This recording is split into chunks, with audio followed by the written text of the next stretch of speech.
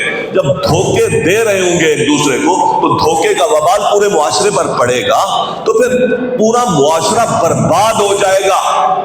لہذا باطل طریقے سے مال نہ کماؤ. پھر اگلے معاملات میں کچھ اللہ تبارک و تعالیٰ نے معاشرتی مسائل کو بیان کیا. ان میں سے ایک یہ ہے کہ مرد کو اللہ تبارک و تعالیٰ نے قوت عطا کی ہے، قوام بنایا. قوام کا معنی ہوتا ہے منتظم اعلیٰ. گھر کا منتظم اعلیٰ مرد ہے، اس لیے کہ لاتا ہوئی ہے تو گھر کے نظام کو بھی پھر وہی چلائے گا. اب لاتا کوئی اور ہے، نظام کوئی اور چلاتا ہے، تو پھر بیلنس یاد رکھیں آؤٹ رہے گا. اس کو کیا پتا کیسے لایا جاتا ہے، کتنا آتا ہے. اور اس لیے مرد منتظم میں اعلیٰ ہوتا ہے. یہ بات یاد رکھیں. کچھ لوگ کہتے ہیں مرد کو اللہ تبارک و تعالیٰ نے عورت پر حاکم بنایا. اس سے مراد یہ ہے، تو یہاں حاکم ہونے سے مراد دنیاوی امور ہے. کبھی بھی کوئی آیت یا کوئی حدیث ایسی نہیں ہے کہ مرد اجر میں، فضیلت میں عورت سے بلند ہے اور اعلیٰ ہے، اور عورت اجر و ثواب میں مرد سے کمزور ہے. یہ نہیں ہے، دینی امور میں نہیں ہے. دینی امور میں مرد زیادہ محنت کرے گا. یاد رکھ لیں، مرد کم محنت کرتا ہے تو اس کا یہ مطلب نہیں ہوگا کہ محنت تو کم کی، اجر اس کو زیادہ دے دو کیونکہ مرد ہے. اور عورت نے محنت زیادہ کی ہے اور اجر اس کو تھوڑا دے دو کیونکہ یہ عورت ہے. اللہ تعالیٰ کے یہ نظام نہیں ہے.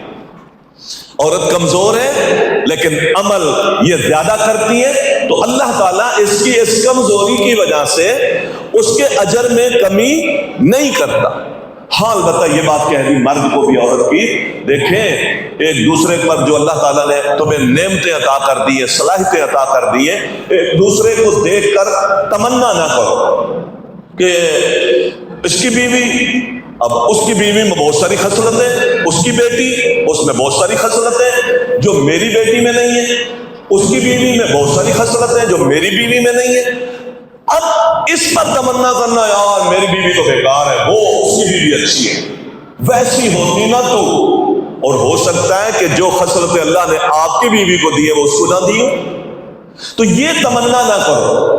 تو دنیا میں بھی ہم اس طرح کرتے ہیں، ہم کہتے ہیں نا یار ایسا بیٹا تو اللہ سب کو دے، پتہ نہیں وہ اس کے حق میں بہتر ہے آپ کے لیے ہے یا نہیں، ایسی بہو تو اللہ سب کو دے۔ نہیں، اللہ سے فضل کا سوال کرو، کسی کے فضل کی تمنا نہ کرو۔ اگر کہو کہ یا اللہ اس سے چھین کے مجھے دے دے تو یہ حسد ہے، یہ بھی حرام ہے۔ اور یہ کہنا کہ ایسی چیز مجھے ملنی چاہیے، یہ بھی نہیں، بلکہ اپنے جب کوئی اس طرح کی چیز نظر آئے تو کیا کہنا چاہیے؟ اللہم انی اسألک من فضلک، یا اللہ اپنا فضل مجھے بھی دے، اپنا فضل مجھے بھی دے۔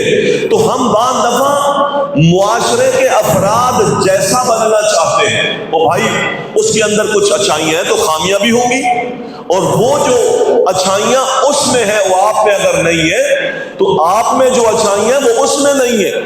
لہذا یہ ساری تقسیم اللہ تعالیٰ کی ہے، نہ حسد کرو اور نہ کسی چیزوں کے بارے میں تمنا کرو، بلکہ اپنے رب سے اس کے فضل کا سوال کرو۔ اسی طرح اللہ تبارک و تعالیٰ نے مردوں کے معاملات کو بیان کرتے ہوئے کہا کہ اگر عورت گھر کے اندر یہ ساری چیزیں ہونے کے باوجود بھی سرکشی کرتی ہے، نافرمانی کرتی ہے، تو اس کو سمجھانے کا طریقہ یہ کہ نصیحت کرو۔ نصیحت اگر عمل پیرا نہیں ہو رہی تو پھر ایک شکل یہ ہے کہ اپنے بستر کو الگ کر لو، پھر اگر یہ بھی معاملہ نہیں ہے تو پھر ان کو تھوڑا بہت سرزنش کر کے کوئی مارو، اور اگر یہ بھی نہیں ہو رہا تو پھر ادھر سے بھی اور ادھر سے بھی 2-3 حاکم چن لو، اچھے بندے، اور ان کو بٹھا کر کے اور ان کے ذریعے سے فیصلہ کروا لو، پنچایت لگوا کے مسئلہ حل کروا لو، تاکہ یہ گھر کا سلسلہ خراب نہ ہو۔ تو یہاں ہلکا پھلکا مارنے کا کہا نبی صلی اللہ علیہ وسلم نے، فرمایا عورت کے چہرے پر نہ مارو، ویسے بھی کسی کے چہرے پر نہ مارو۔ تو مارنے سے مراد یہاں ہلکا پھلکا مارنا ہے، نصیحت بھی کرنی ہے۔ تو یہاں ہمارے معاشرے میں ایسا نہیں ہے، نہ ہم نصیحت کرتے ہیں اور نہ ہی ہم کوئی احتجاجی طریقے سے اپنے بستر الگ کر لیتے ہیں، اور نہ ہی ہم کوئی اس کو کوئی دھمکی وعید، نہ کوئی پنچایت لگاتے ہیں۔ غصہ آیا نہیں، طلاق کے الفاظ کھڑے ہیں زبان پر، پہلا سلسلہ جو طلاق طلاق طلاق، تو یہ کوئی سلسلے نہیں ہے۔ یہ اللہ تبارک و تعالیٰ نے گھر کے اندر تربیت کا جو ماحول ہے اس کو بنانے کے لیے ہمیں یہ باتیں بیان فرمائی ہیں۔ اللہ کی عبادت کرو، شرک نہ کرو، والدین کے ساتھ اچھائی کرو، یتیموں قربا کے ساتھ اچھائی کرو، جو مسکین ہے ان کے ساتھ اچھائی کرو، جو پڑوسی ہے، قریب کا پڑوسی ہے، پہلو کا پڑوسی ہے اور ساتھی ہے، رستے کا ساتھی ہے، ان سب کے ساتھ اچھائی کرو۔ ہمسائیگی کے ساتھ اسلام نے بہت زیادہ اچھائی کرنے کی تلقین فرمائی ہے۔ میں ابھی ایک بھائی سے یہاں سے گیا، گلشن چلا گیا تو آپ ناظم آباد میں، تو میں نے کہا یہاں گلشن میں کیسے رہ رہے ہو؟ یہاں باقی تو سب کچھ ٹھیک ہے لیکن یہاں ان جیسے ہمسائے نہیں۔ ہمسائے کے ساتھ اچھے سلوک کی بات بیان، ہمسائیگی بہت اچھی ہونی چاہیے۔ تو میں نے کہا کیا ہوتا ہے؟ کہتے ہیں میں نہیں ہوتا تھا تو مجھے موٹر لگا کے پانی بھی بھر دیتے تھے، میں نہیں ہوتا تھا ٹینکر منگوا کے ڈلوا بھی دیتے تھے، پیسے بھی خود دے دیتے تھے، بعض دفعہ بل بھی بھر دیتے تھے، اور 15 دن میں اگر غائب رہا تو 3 بل جو میرے آتے ہیں وہ سارے بھرے ہوئے ہوتے تھے، پھر مانگتے بھی مہینے میں 2 مہینے بعد تھے آپ نے بل بھر دیا تھا، وہ پیسے آپ کے پاس ہیں۔ تو کہتے ہیں اتنے اچھے تھے، اور وہ موٹر بھی نہیں لگاتے، جو پانی آتا تھا کوئی بھی محلے میں موٹر نہیں لگاتا، جو لائن میں آ رہا ہے سب اپنا اپنا نہیں کھینچتے تھے۔ بڑی بات ہے، کراچی میں ہو رہا ہے۔ ہاں کون ہے؟ اور ہے بوری ہے کون؟ بوری ہے، اور وہ ہمسائیگی کی تعریف کر رہا ہے، ہمارا ساتھی یہیں کا نماز ہے۔ ہم محترم بھائیوں، ان کے اندر اتنا اخلاق متاثر ہو کے بیٹھا ہوا وہ، آج ہم محترم ایک مسجد میں نماز پڑھتے ایک دوسرے کو برداشت نہیں کرتے۔ ہمارے 2 گھنٹے کا سفر ہوتا ہے اور وہاں پر اگر ڈرائیونگ میں کوئی غلطی کر دے ہم لانتے رہتے، ہمسائے کا پتہ ہی نہیں ہے، وہ تو جنازہ نکلتا ہے تو پتہ چلتا ہے۔ ما زال جبریل یوصینی، اللہ کے نبی فرماتے ہیں جب بھی جبرائیل آیا، جب بھی جبرائیل نازل ہوا، اس نے آ کر جب وحی کی بات مجھے بتائی، ساتھ یہ بھی بتا دیا کہ پڑوسی کے ساتھ، ہمسائیگی کے ساتھ اچھا سلوک کرنا، ہمسائے کو اچھا رکھنا، ہمسائیگی کو اچھا کرنا۔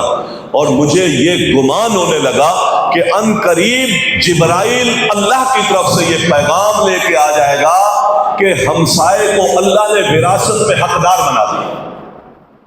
اتنا نصیحت کی ہے مجھے جبرائیل۔ تو محترم بھائیوں، یہ ساری باتیں قرآن کریم نے بیان کی ہیں۔ فرمایا اپنے پڑوسیوں کے ساتھ نیک سلوک کرو، ان اللہ لا یحب من کان مختالا فخورا، اکڑے ہوئے کو اللہ پسند نہیں کرتا، تکبر والے کو اللہ تعالیٰ پسند نہیں کرتا، محبت رکھنے والوں کو اللہ تعالیٰ پسند کرتا ہے۔ یہ ساری باتیں اللہ تبارک و تعالیٰ نے اس ضمن میں بیان کی ہیں۔ نشے کی حالت میں نماز نہ پڑھو، جنبی حالت میں نماز نہ پڑھو۔ جب غسل فرض ہو جاتا ہے جنبی ہوتا ہے آدمی، اور اس حالت میں مسجد میں بھی نہ آؤ، جنبی حالت میں مسجد میں بھی نہ آؤ، الا یہ کہ اگر کس مسجد سے رستہ ہے اور مجبوری میں گزرنا ہے تو پھر اس حالت میں تم گزر سکتے ہو۔ اگر تم سفر میں ہو اور تمہارے پاس پانی نہیں ہے، ایک بات، اور اگر تم سفر میں بھی نہیں ہو اور پھر بھی پانی نہیں ہے تو پھر وضو کرنے کی بجائے تیمم کر لو، پاک مٹی سے تیمم کر لو۔ یہ اللہ تبارک و تعالیٰ نے پانی استعمال نہیں کر سکتے، پانی مل نہیں رہا، پانی مہنگا ہے، پانی نایاب ہے، پیتے ہیں تو وضو کرتے ہیں تو پتہ چلے کہ پینے کے کا نہیں رہے گا اور پیاسے مر جائیں گے، تو ایسی شکل میں اللہ تعالیٰ کہتے ہیں پاک مٹی سے کیا کر لو، تیمم کر لو۔ آپ تیمم کریں گے تو آپ کا وضو بھی ہو جائے گا، اور تیمم کریں گے تو آپ کا غسل بھی ہو جائے گا۔ پانی اگر بعض دفعہ سردی اتنی شدید ہوتی ہے نہائے تو مر جائے، بعض دفعہ پانی استعمال کرنے سے بیماری بڑھتی ہے۔ بہت سارے ایسے لوگ بھی ہیں جو مسئلہ پوچھتے ہیں، جو سخت سردی کے موسم میں رہتے ہیں، اگر وہ نہائیں تو 24 گھنٹے تک جسم سے درد نہیں ختم ہوتا، ہڈیوں سے، تو یہ یہاں استعمال مضر ہے، تکلیف دہ ہے۔ تو ایسی ساری شکلوں میں آپ تیمم کر لیں۔ تیمم کا طریقہ نبی علیہ الصلوۃ والسلام کے صحیح روایتوں سے ابو داؤد میں موجود ہے۔ ایک دفعہ زمین پہ ہاتھ مارے، مٹی پر ہاتھ مارے، اور مٹی پر ہاتھ مارے، اگر زیادہ لگ گئی ہے تو پھونک مار دیں، اس کو پھونک مارے، مٹی اڑ گئی، اب کیا کریں، اس کو چہرے پہ پھیر لیں، بس ایک دفعہ زمین پہ مارے، پھونک مارے، چہرے پہ پھیر لیں، اور پھر الٹے ہاتھ کو سیدھے کی پشت پر، سیدھے کو الٹے کی پشت پر پھیر دیں۔ تیمم ہوا ہے، آپ کا وضو بھی ہو گیا، آپ کا غسل بھی ہو گیا۔ اور جب تک یہ نہیں ملتا، 10 سال تک پانی نہیں ملتا، آپ یہ تیمم کر سکتے ہیں۔ یہ امت کو ریلیف دیا اللہ تبارک و تعالیٰ نے، اور تیمم کا طریقہ بھی آپ کو بیان کر دیا۔ اس میں کچھ حدیثیں کچھ لوگ بیان کریں گے، 2 دفعہ ہاتھوں کو مارنے والی روایتیں ابو داؤد میں ضعیف ہے، اس طرح کی کوئی روایتیں 2 دفعہ نہیں ہیں۔ بعض ائمہ کا موقف بھی ہے، لیکن بہرحال 1 دفعہ سے ہی آپ کا تیمم ہو جائے گا۔ یہودیوں کی چالیں بیان کی ہیں، نبی علیہ الصلوۃ والسلام کو طعنے دیتے تھے، نبی علیہ الصلوۃ والسلام کو مختلف الفاظوں سے پکارتے تھے، اور پھر ساتھ ساتھ دشمنی کرتے تھے۔ فرمایا یہ وہ لوگ ہیں، یہ جب آپ کو اچھائی ملتی ہے تو یہ بڑے تنگ دل ہو جاتے ہیں، اور جب کوئی نیکی بھلائی ملتی ہے تنگ دل ہو جاتے ہیں، اور جب کوئی شر آتا ہے تو یہ بڑے خوش ہوتے ہیں۔ پھر آگے اللہ تبارک و تعالیٰ نے آخر میں منافقین کی کچھ علامتیں بیان کی ہیں۔ منافقین کی علامتیں یہ ہیں، جہاد سے پیچھے رہتے ہیں، تیاری نہیں کرتے، اور جب جہاد کا موقع آ جائے پھر اللہ سے کہتے ہیں یہ کیا مصیبت اللہ تو نے ہمارے گلے میں ڈال دی۔ ایک نشانی یہ بھی ہے کہ جب یہ نماز کے لیے آتے ہیں تو یہ نماز میں سست ہوتے ہیں، کہل ہوتے ہیں، نہ آئیں تو ٹھپا لگ جائے گا کافر ہے، لیکن یہ اپنے نفاق کو چھپانے کے لیے نماز میں آتے ہیں۔ لا یذکرون اللہ الا قلیلا، اللہ کو تھوڑا سا یاد کرتے ہیں، زیادہ نہیں کرتے۔ نہ یہ ادھر کے ہیں نہ یہ ادھر کے ہیں، یہ جہنم کے نچلے تہے میں رہیں گے اور ہمیشہ وہاں رہیں گے۔ یہ بدترین لوگ ہیں جن کے دلوں میں نفاق ہے اور اللہ تعالیٰ کی شریعت کے ساتھ یہ امور کرتے ہیں۔ تو اللہ تعالیٰ سے دعا ہے اللہ تعالیٰ ہمیں نفاق کی بیماریوں سے بھی محفوظ رکھے، اور جو کچھ ہم نے سنایا ہے اللہ تعالیٰ اس پر عمل کی توفیق دے۔